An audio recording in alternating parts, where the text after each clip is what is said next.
வணக்கம். மோன் செய்திகளுக்காக ஸ்ரீதேவி. இன்றைய முதன்மை செய்திகள்.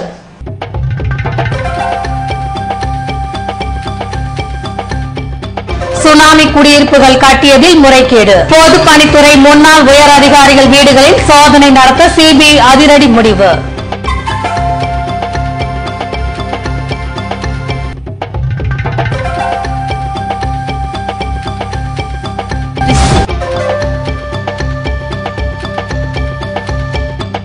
வட்டம்பாளையம் தென்னந்தோப்பில் இயங்கிய போலி பட்டாசு தொழிற்சாலை கண்டுபிடிப்பு.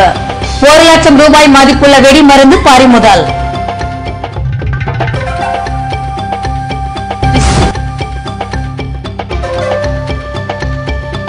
கட்டாய கல்வி சட்டம் புதுவையில் அடுத்த ஆண்டிலிருந்து நடைமுறைப்படுத்தப்படும். அமைச்சர் கல்யாணசுந்தரம் உறுதி. இனி விரிவான செய்திகள். சுனாமி குடியிருப்பு கட்டியதில் ஏற்பட்ட முறைகேடுகள் தொடர்பாக புதுவை மாவட்ட ஆட்சியர் மீது சிபிஐ வழக்கு பதிவு செய்து அவரது வீட்டில் இருமுறை சோதனை நடத்தப்பட்ட நிலையில் மேலும் முன்னாள் முக்கிய அதிகாரிகள் சிலரிடம் விசாரணை நடத்த சிபிஐ திட்டமிட்டுள்ளது. புதுவையில் கடந்த 2004ஆம் ஆண்டு ஏற்பட்ட சுனாமியால் கடற்கரை மீனவ கிராமங்கள் பாதிக்கப்பட்டதால் அங்கு புனரமைப்பு பணியை மேற்கொள்ள சுனாமி புனரமைப்பு திட்ட அமலாக்க முகமையை அரசு உருவாக்கி இதன் திட்ட இயக்குநராக மாவட்ட ஆட்சியர் ராக்கெட் சந்திராவை நியமனம் செய்தது. இந்த முகமை மூலம் சுனாமியால் பாதிக்கப்பட்ட மீனவ கிராமங்களில் மத்திய அரசின் நிதி உதவியுடன் 5400 குடியிருப்புகள் கட்ட திட்டமிடப்பட்டு ஆந்திராவை சேர்ந்த தனியார் கட்டுமான நிறுவனம் தேர்வு செய்யப்பட்டது. இந்நிலையில் கட்டுமான டெண்டரில் முறைகேடு நடந்துள்ளதாக சிபிஐக்கு புகார் தெரிவிக்கப்பட்டதை தொடர்ந்து கடந்த 1ஆம் தேதி புதுவை மாவட்ட ஆட்சியர் ராக்கெட் சந்திரா வீட்டில் சிபிஐ அதிகாரிகள் சோதனை மேற்கொண்டு சில ஆவணங்களை கைப்பற்றினர். இதனைத் தொடர்ந்து மறுநாள் சிபிஐ குழுவினர் ஐதராபாத்தில் உள்ள தனியார் கட்டுமான அலுவலகத்திலும் சோதனை மேற்கொண்டுள்ளனர். அங்கு கிடைத்த ஆதாரங்களின் அடிப்படையில் ஆட்சியர் ராக்கெட் சந்திரா, பொதுப்பணித்துறை செயற்பொறியாளர் மற்றும் ஆந்திர கட்டுமான நிறுவனம் மீது சிபிஐ வழக்கு பதிவு செய்தது. தற்போது 2வது முறையாக ஆட்சியர் வீட்டில் சிபிஐ அதிகாரிகள் வெள்ளியன்று சோதனை மேற்கொண்ட போது முக்கிய ஆவணங்கள் சிக்கியது தெரியவந்துள்ளது. இந்நிலையில் சுனாமி குடியிருப்பு கட்டியதில் ஏற்பட்ட முறைகேடு தொடர்பாக பொதுப்பணித்துறை முன்னாள் முக்கிய அதிகாரிகள், தற்போதுள்ள அதிகாரிகள் சிலரிடம் விசாரணை நடத்த சிபிஐ திட்டமிட்டுள்ளது. சுனாமி குடியிருப்பு முறைகேட்டினால் பயன் பெற்றுள்ள முன்னாள் அதிகாரிகள், அவர்களின் சொத்து விவரங்களையும் சிபிஐ அதிகாரிகள் சேகரித்து வருகின்றனர். சுனாமி வீடுகள் கட்டுமான பணியை டெண்டர் விட்ட பின்னர் பொதுப்பணித்துறையில் முக்கிய பொறுப்பு வகித்த முன்னாள் அதிகாரிகள் புதுவை அருகே உள்ள பகுதிகளில் அசையா சொத்துக்களை வாங்கி குவித்திருப்பது கண்டுபிடிக்கப்பட்டுள்ளதாக தெரியவந்துள்ளது. இந்த இடங்களை ரகசியமாக பார்வையிட்டுள்ள சிபிஐ அதிகாரிகள் குழுவினர் இன்னும் ஒரு சில தினங்களில் மாஜி அதிகாரிகளின் வீடுகள் மற்றும் நிறுவனங்களில் சோதனை நடத்த உள்ளதாக கூறப்படுகிறது.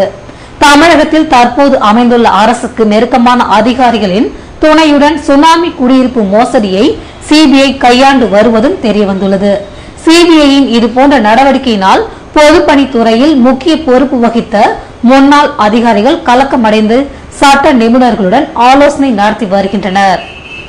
புதுவையில் அனுமதி பெறாமல் இயங்கி வந்த போலி பட்டாசு தொழிற்சாலையை கண்டுபிடித்துள்ள போலீசார் அங்கிருந்து 1 லட்சம் ரூபாய் மதிப்புள்ள வெடிமருந்து பொருட்களை பறிமுதல் செய்தனர். புதுவையில் கோவில் திருவிழாக்களுக்கு முறைகேடாக பட்டாசுகள் விநியோகம் செய்யப்படுவதாக முதலியார்பேட்டை போலீசாருக்கு கிடைத்த தகவலின் அடிப்படையில் கொம்பாக்கம் அருகே உள்ள வட்டம்பாளையம் தென்னந்தோப்பில் அனுமதியின்றி போலி பட்டாசு தொழிற்சாலை இயங்கி வருவது கண்டுபிடிக்கப்பட்டது. இதனை அடுத்து சனிக்கிழமை அன்று போலி பட்டாசு ஆலையை சுற்றி வளைத்த போலீசார் அங்கிருந்த வாலிபரை கைது செய்தனர். இதன் பின்னர் அங்கிருந்த 1 லட்சம் ரூபாய் மதிப்புள்ள வெடிப்பொருட்கள் போன்றவற்றை பறிமுதல் செய்து காவல் நிலையம் கொண்டு வந்தனர். விசாரணையில் போலி பட்டாசு தொழிற்சாலையை நடத்தியவர் முருங்கப்பாக்கம் பள்ள தெருவை சேர்ந்த பாஸ்கர் என்பதும், போலீசிடம் சிக்கியவர் முருங்கப்பாக்கம் திரௌபதி அம்மன் கோவில் தெருவை சேர்ந்த சண்முகம் என்பது தெரியவந்தது. இவர்கள் இருவரும் அனுமதி இல்லாமல் பட்டாசு தயாரித்து கோவில் திருவிழாக்களுக்கு விநியோகம் செய்துள்ளனர். புதுவையில் அடுத்த கல்வியாண்டில் கட்டாய கல்வி சட்டம் நடைமுறைப்படுத்தப்படும் என்று அறிவியல் இயக்க கருத்தரங்கில் அமைச்சர் கல்யாணசுந்தரம் உறுதி அளித்துள்ளார். புதுவை அறிவியல் இயக்கம் சார்பில் மாநில கல்வி கருத்தரங்கம், பொதுக்குழு போன்றவை செயின்ட் பேட்ரிக் பள்ளியில் சனிக்கிழமையன்று நடைபெற்றது. தலைவர் சீனிவாசன் தலைமை தாங்க செயலாளர் ரவிச்சந்திரன் வரவேற்புரையாற்றினார்.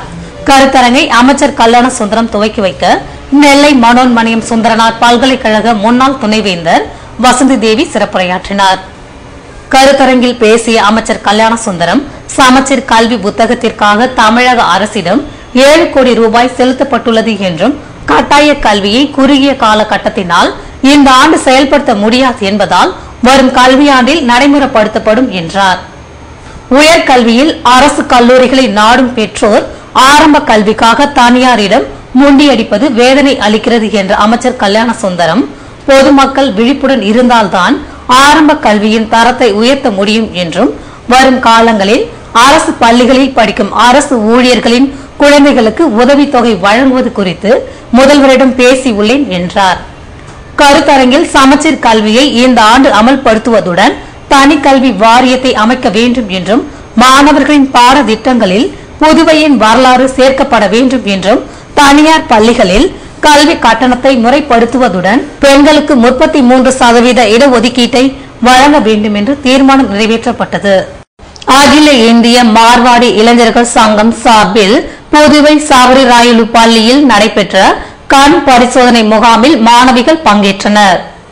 இந்தியாவில் 600 கிளைகளை கொண்டு செயல்படும் இந்திய மார்வாடி இளைஞர் சங்கம் பல்வேறு சமூக பணியில் ஈடுபட்டு வருகிறது. இதன் புதுவை கிளை கடந்த 5 ஆண்டுகளாக பல்வேறு உதவிகளை மாற்றுத்திறனாளிகளுக்கு செய்து வருகிறது.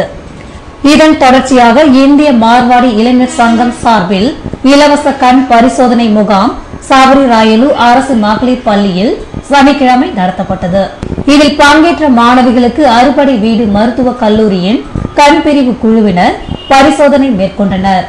இந்த முகாமில் அகில இந்திய மார்வாடி இளைஞர் சங்கத்தின் மாநில கன்வீனர் நீரஜ்குமார் ஜெயின், தலைவர் கைலாஷ் போர்வால், செயலாளர் பிரவீன் முண்டாடா, பொருளாளர் சச்சின் ஜெயின் உட்பட பலர் கலந்து கொண்டனர். புதுவை அன்னை தெரேசா சுகாதார பட்ட மேற்படிப்பு மையத்தில் நாட்டு நலப்பணி திட்டம் சார்பில் நடைபெற்ற கருத்தரங்கில் சாலை பாதுகாப்பு முறைகள் குறித்து விளக்கம் அளிக்கப்பட்டது. புதுவை கோரிமேடு அன்னை தெரேசா பட்ட மேற்படிப்பு மைய நாட்டு நலப்பணி திட்டம் சார்பில் 2050 புதுவையின் போக்குவரத்து என்ற தலைப்பில் கருத்தரங்கம் நடைபெற்றது. இதனை அமைச்சர் கல்யாண சுந்தரம் துவக்கி வைக்க திட்ட இணைப்பு அதிகாரி ராஜன் தலைமை தாங்கினார். கல்லூரி முதல்வர் வாசுதேவையா வாழ்த்துரை வழங்க காவல்துறை கண்காணிப்பாளர் பழனிவேலு சாலை விபத்தினால் ஏற்படும் உயிர் இழப்புகள், வாகன நெரிசலினால் ஏற்படும் விபத்துகள் குறித்து விளக்கம் அளித்தனர்.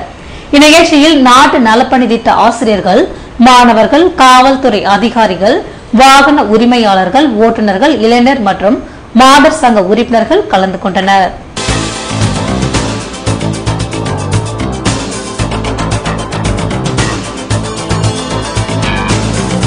நெல்லித்தோப்பு புனித விண்ணேற்பு அன்னை ஆலய திருவிழா கொடியேற்றத்துடன் துவக்கம். ஆகஸ்ட் 15ஆம் தேதி ஆடம்பர தேர்பவனி.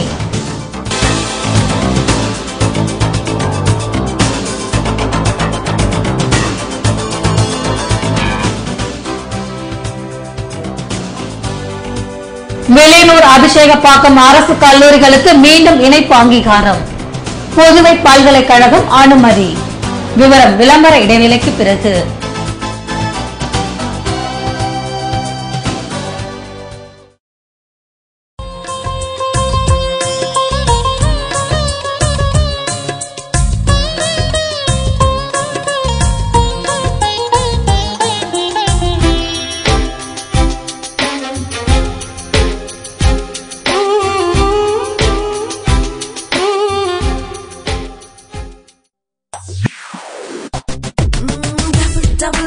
Double offer.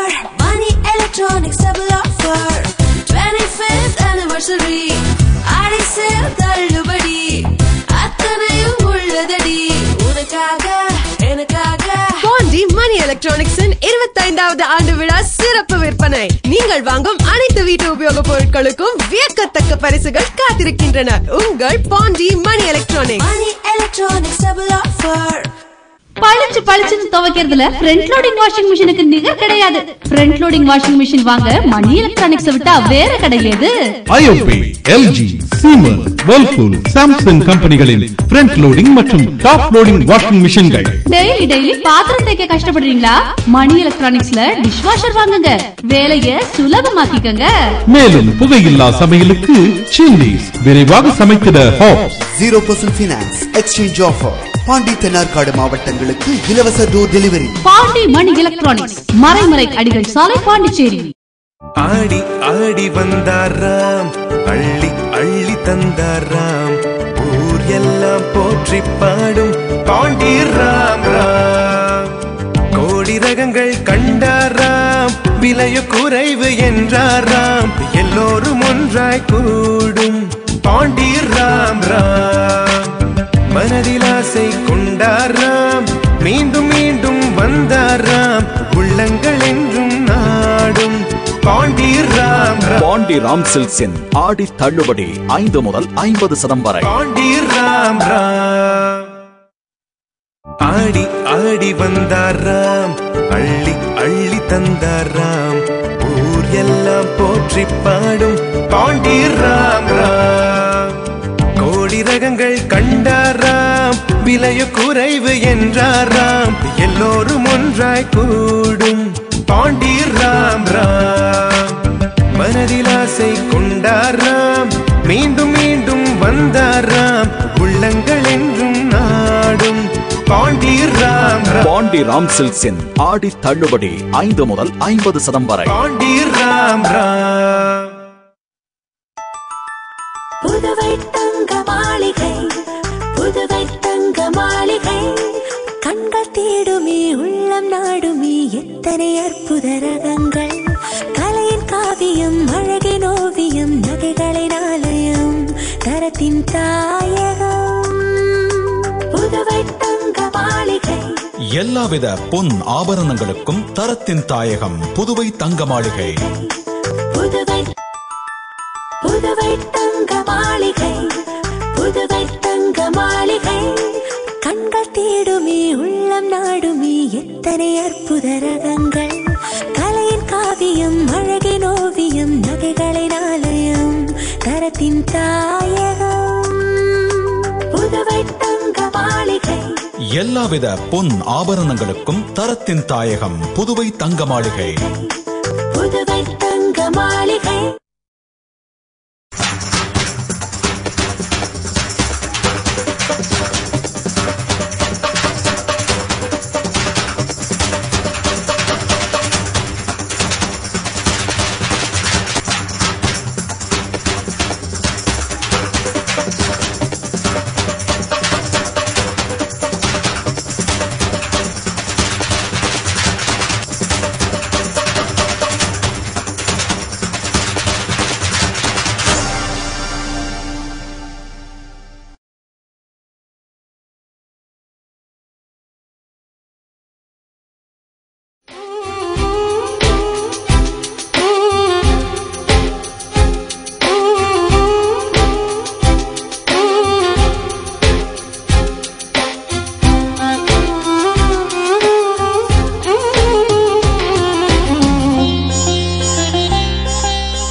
செய்திகள் தொடர்கின்றன. புதுவையில் நடைபெற்ற நினைவு கருத்தரங்கில் பேராசிரியர் சிவத்தம்பியின் நூல்கள் வெளியிடப்பட்டன. பேராசிரியர் சிவத்தம்பி நினைவு கருத்தரங்கம் ராம் இன்டர்நேஷனல் ஓட்டலில் சனிக்கிழமையன்று நடைபெற்றது. ரவிக்குமார் தலைமை தாங்க பேராசிரியர்கள் அரசு மாதையன், தெய்வசுந்தரம், ராசுகுமார், பஞ்சாங்கம், பக்தவச்சல பாரதி ஆகியோர் கருத்துரை ஆற்றினர். இதனைத் தொடர்ந்து பேராசிரியர் சிவத்தம்பியின் அஞ்சலி, நினைவு குறிப்புகள், மதிப்பீடுகள், ஆய்வுகள் தொடர்பான சிறப்பு இதழை பேராசிரியர் அரசு வெளியிட அதனை எழுத்தாளர் இமயம் பெற்றுக் கொண்டார். இந்நிகழ்ச்சியில் தமிழ் அறிஞர்கள் மற்றும் தமிழ் ஆர்வலர்கள் கலந்து கொண்டனர். புதுவையில் சிறுதொண்டு நாயனார் சபை சார்பில் சுந்தரமூர்த்தி குரு பூஜையை முன்னிட்டு தேவாரம் மற்றும் ஓதுதல் நிகழ்ச்சியில் திரளான பக்தர்கள் கலந்து கொண்டனர். புதுவை சிறுதொண்டு நாயனார் திருத்தொண்டு சபையின் சார்பில் சுந்தரமூர்த்தி சுவாமிகள் குரு பூஜையை முன்னிட்டு சுந்தரர் தேவாரம் மற்றும் ஓதுதல் நிகழ்ச்சி வேதபுரீஸ்வரர் கோவிலில் சனிக்கிழமையன்று நடைபெற்றது. இதில் தாகூர் கலைக்கல்லூரியின் தமிழ் உதவி பேராசிரியர் கிருஷ்ணகுமார் சுந்தரர் சதுர தமிழ் என்ற பொருளில் உரையாற்றினார். இதில் சிறுத்தொண்டு நாயனார் சபை நிர்வாகிகள் மற்றும் பக்தர்கள் கலந்து கொண்டனர். புதுவை நெல்லித்தோப்பு புனித விண்ணேற்பு அன்னை ஆலய திருவிழா கொடியேற்றத்துடன் துவங்கியதையொட்டி இதில் நூற்றுக்கணக்கான பக்தர்கள் கலந்து கொண்டனர். புதுவை நெல்லித்தோப்பில் அமைந்துள்ள புனித விண்ணேற்பு அன்னை ஆலயத்தின் ஆண்டு பெருவிழா சனிக்கிழமையன்று காலை கொடியேற்றத்துடன் துவங்கியது. இதனையொட்டி காலை 6 மணிக்கு திருப்பலி நிறைவேற்றிய மறை மாவட்ட முதன்மை குரு அருளானந்தம் ஆலய முற்றத்தில் உள்ள கொடிமரத்தில் கொடியேற்றி வைத்தார். இதில் புதுவையின் பல்வேறு பகுதிகளைச் சேர்ந்த பக்தர்கள் கலந்து கொண்டனர். நவ நாட்களில் தினமும் திருப்பலி, மறையுரை, சிறிய தேர்பவனி, அதனைத் தொடர்ந்து நற்கருணை ஆசிட் போன்றவை நடைபெறுகிறது. வருகிற 15ஆம் தேதி ஆண்டு பெருவிழாவினையொட்டி புதுவை பேராயர் அந்தோணி ஆனந்தராயர் தலைமையில் நடைபெறும் கூட்டு திருப்பலிக்கு பின்னர் மாலையில் ஆடம்பர தேர்பவனி நடைபெற இருக்கிறது. இதற்கான ஏற்பாடுகளை பங்கு தந்தை குழந்தைசாமி தலைமையில் பங்கு பேரவையினர் செய்து வருகின்றனர்.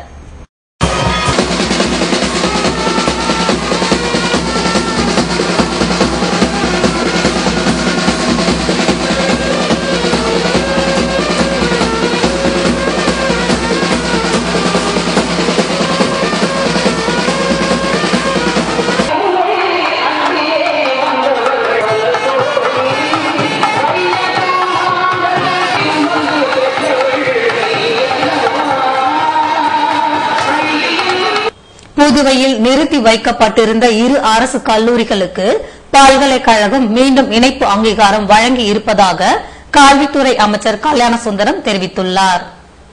வில்லியனூர் கஸ்தூரிபாய் அரசு மகளிர் கல்லூரி, அபிஷேகப்பாக்கம் ராஜீவ்காந்தி கலை கல்லூரிகளில் அடிப்படை கட்டமைப்பு வசதிகளை காரணம் காட்டி ஏற்கனவே வழங்கப்பட்ட தற்காலிக இணைப்பு அங்கீகாரத்தை புதுவை பல்கலைக்கழகம் ரத்து செய்தது. இந்த பல்கலைக்கழகம் அறிவுறுத்தியுள்ள அடிப்படை கட்டமைப்பு வசதிகள் 1 ஆண்டில் நிறைவேற்றப்படும் என கல்வித்துறை தரப்பில் உறுதி அளிக்கப்பட்டதைத் தொடர்ந்து இணைப்பு அங்கீகாரத்தை பல்கலைக்கழகம் மீண்டும் வழங்கியுள்ளது. இதனால் இவ்விரு கல்லூரிகளில் வருகிற 12ஆம் தேதியிலிருந்து மாணவர் சேர்க்கை துவங்கும் என்று அமைச்சர் கல்யாணசுந்தரம் தெரிவித்துள்ளார். புதுவையில் முதல் முறையாக தூய இருதய ஆண்டவர் ஆலயம் பசிலிக்காவாக உயர்த்தப்பட்டுள்ளது என அந்தோணி ஆனந்தராயர் தெரிவித்துள்ளார். புதுவையில் செய்தியாளர்களை சந்தித்த அவர், 100ஆண்டு விழா கண்ட தூய இருதய ஆண்டவர் ஆலயம் போப்பாண்டவரால் பசிலிக்கா என்ற நிலைக்கு உயர்த்தப்பட்டுள்ளது என்றும், பல அற்புதங்கள் புதுமைகள் இடங்கள் நடைபெறும் ஆலயம் பசிலிக்கா என்பதால் புதுவையில் முதல் முறையாக இருதய ஆண்டவர் ஆலயம் பசிலிக்கா என்ற நிலைக்கு உயர்த்தப்பட்டுள்ளது என்றார். செப்டம்பர் 2ஆம் தேதி பசிலிக்கா அர்ப்பணிப்பை போப்பாண்டவரின் இந்திய தூதர் வெளியிடுகிறார் என்ற பேராயர் அந்தோணி ஆனந்தராயர் பசிலிக்கா நினைவாக சிறப்பு தபால் உரையை மத்திய அமைச்சர் நாராயணசாமி வெளியிட உள்ளதாகவும், செப்டம்பர் 4ஆம் தேதி ஆளுநர் இக்பால் சிங், முதல்வர் ரங்கசாமி ஆகியோரை அழைத்து நினைவு மலர் வெளியிட இருப்பதாகவும் கூறினார். பேட்டியின் போது பசிலிக்கா அதிபர் தாமஸ் மற்றும் பலர் உடன் இருந்தனர்.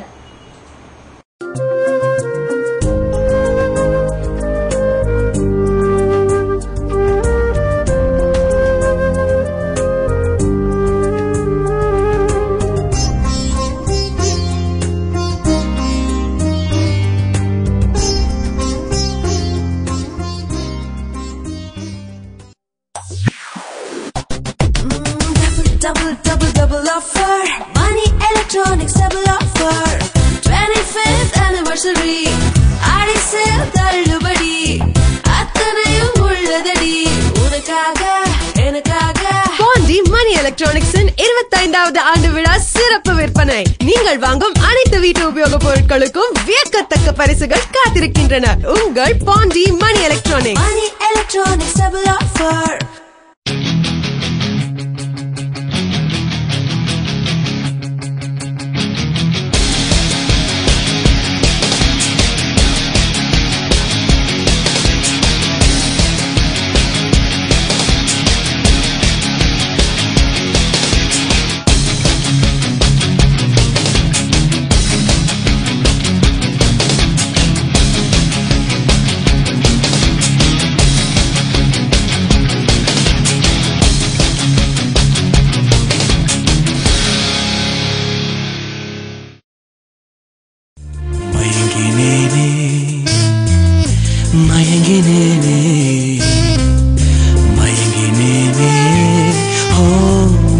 மயங்கினேனே அழகான தங்கம் இதுவென்று அதற்கான தருணம் இதுவென்று மயங்கினேனே. ராம் தங்க நகை மாளிகை, புதுச்சேரி.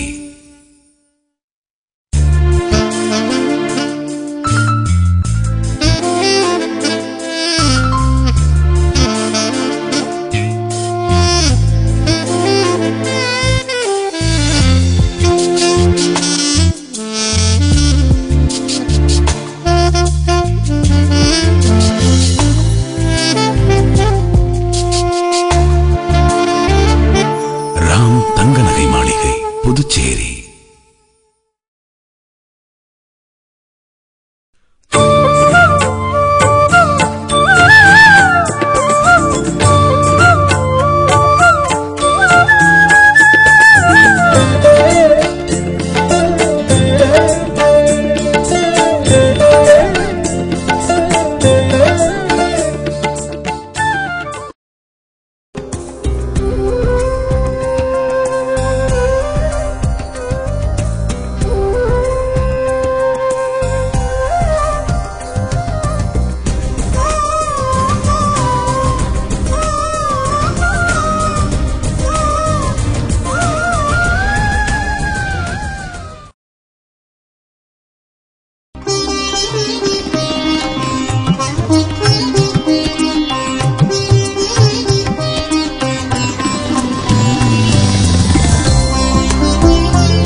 புதுவையில் இன்றைய வெப்பநிலை அதிகபட்சமாக 93 டிகிரி ஃபாரன்ஹீட்டாக பதிவானது. நாளைய வானிலை 93 டிகிரி ஃபாரன்ஹீட்டாக காணப்படுவதுடன் லேசான மழை பொழிய வாய்ப்பிருப்பதாக வானிலை மையம் தெரிவித்துள்ளது.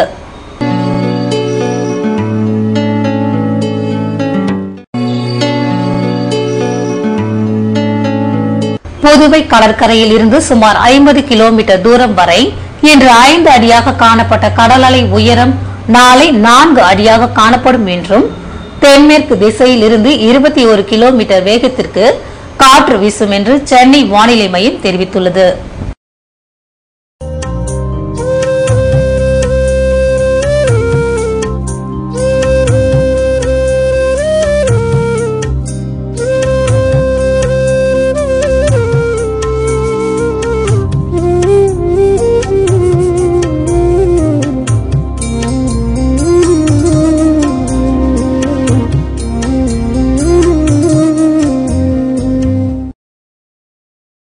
மீண்டும் இன்றைய முதன்மை செய்திகள்.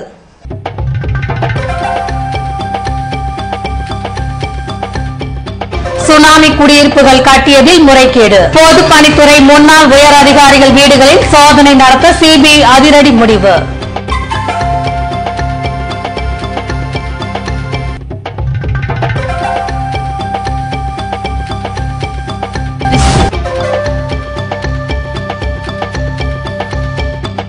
வட்டம்பாளையம் தென்னந்தோப்பில் இயங்கிய போலி பட்டாசு தொழிற்சாலை கண்டுபிடிப்பு. 1 லட்சம் ரூபாய் மதிப்புள்ள வெடிமருந்து பறிமுதல்.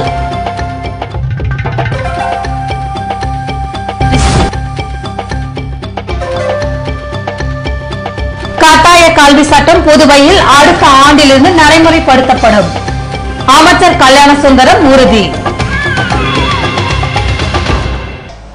இத்துடன் செய்திகள் நிறைவடைகின்றன.